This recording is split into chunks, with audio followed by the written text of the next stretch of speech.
Since we're talking so much about the First Amendment, I think it's important that we look at some of the cases that have helped to shape the First Amendment. And in some ways, it's opened it up, and in some ways, it's restricted it. So let's kind of see how that's worked for us. It's important to know that not everything is protected speech. One of the biggest things that we see that has a limitation on it is obscenity. That's one of the clearest examples of things that do not have protection, First Amendment protection. So what we have to kind of understand is, how does the court interpret those things? And they do it through court cases. The first one that we have here is Roth versus United States in 1956. And basically what this case looked at was Roth was selling books, and he was convicted of mailing obscene circulars and some obscene book, and it was a violation of federal obscenity statute. And so he was actually combined with another case when he took it to the Supreme Court level. The court will do that when there are like cases. And there was both these people were convicted for selling lewd materials and composing and publishing obscene advertisements.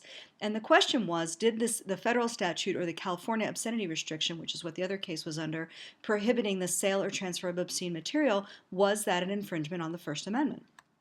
And the court basically said no. Obscenity is what they determined was not within the area of constitutionally protected speech. We're going to hear that come up quite a bit as to whether we're going to determine something to be constitutionally protected.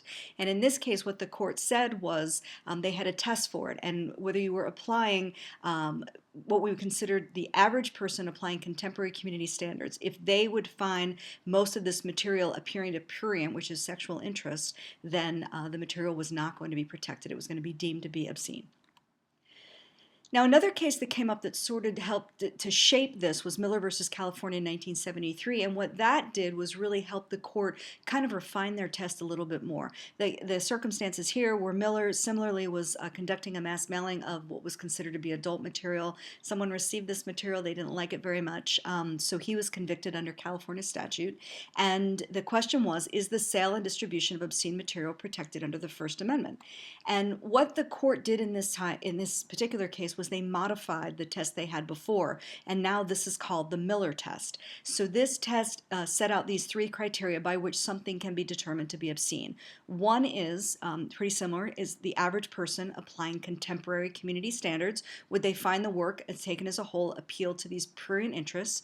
The second one is whether the work depicts or describes in a patently offensive way sexual conduct. So we have to determine, of course, what a patently offensive way is, and that's going to change to a degree with societal standards. But then finally, if the work taken as a whole lacks any serious literary, artistic, political, or scientific value. And so now we establish some level of protection, and now you may see things that someone may have considered to be obscene in the past, but because it's artistic or it's literary or it has some political value, now it's getting protected. Now, one of the areas that we had where we gained some understanding of what First Amendment protection is, one of the cases was this one, Abington School District versus SCHEMPP. Now, Abington is a community outside of Philadelphia, and at the beginning of its school day in the 60s, the students were required to read 10 verses from the Bible. Now, this is a public school, and after they did this, they recited the Lord's Prayer. Now, a student could opt out of this with a parental note, but this family filed suit saying, that they didn't want to have to opt out of it. They shouldn't have to be doing it at all, and they felt that it was a violation of the First Amendment. So this was the question as to whether or not it violated religious freedom.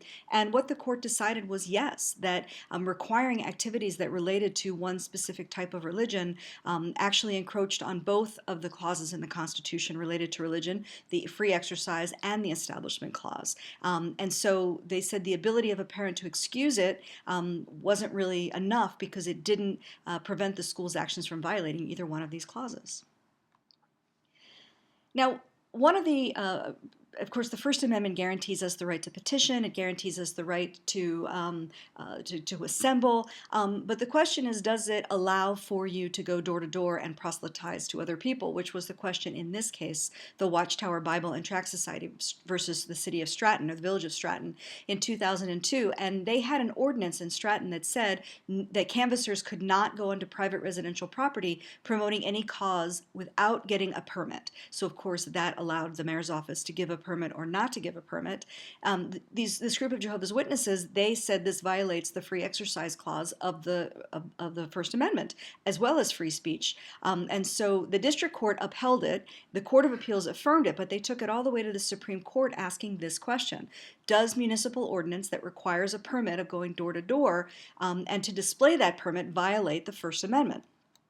And the court said yes, that the ordinance violated it because it was in the village's best interest of preventing fraud. It couldn't support the ordinance's application to the religious organizations, and it could have stopped unpopular causes. And so that ability made this unconstitutional. Now, what it did allow for, though, is the restriction of when such activity could take place, as long as it was content neutral, as long as every person was applied to equally. And so what this allowed was setting what we call time, place, and manner restrictions on when you could go door to door. Is there a way that we could do this that would accommodate the need of the First Amendment and a community's needs? So they established this four-part test, that as long as it was a content-neutral restriction, that it was not a complete ban on communication, so part of your restriction couldn't be, no, we're not doing it at all. It must articulate the substantial interest to justify the restriction, so keeping the peace, allowing people to sleep so that you're not doing it at 4 o'clock in the morning or whatever, and it has to be very narrowly tailored so that it deals specifically with whatever the concern is that the community was trying to put forth. Now, here's a couple cases where the time, place, and manner restriction came into play. One was Hill versus Colorado. They had a statute in Colorado that made it unlawful for anyone to get within 100 feet of a healthcare facility or 8 feet of another person without their consent in order to pass a leaflet out. And what the court found in this case was that this was a restriction on speech-related content was constitutional because it wasn't really regulating speech, but rather a regulation of the place in the time, place, or manner of where speech might occur. And then similarly in Nevada, we had this Las Vegas ordinance that banned the distribution of commercial leaflets on Las Vegas Boulevard. Now note the word commercial, because in this case, the Ninth Circuit said that this was not content neutral because it only applied to commercial leaflets and didn't apply to everything.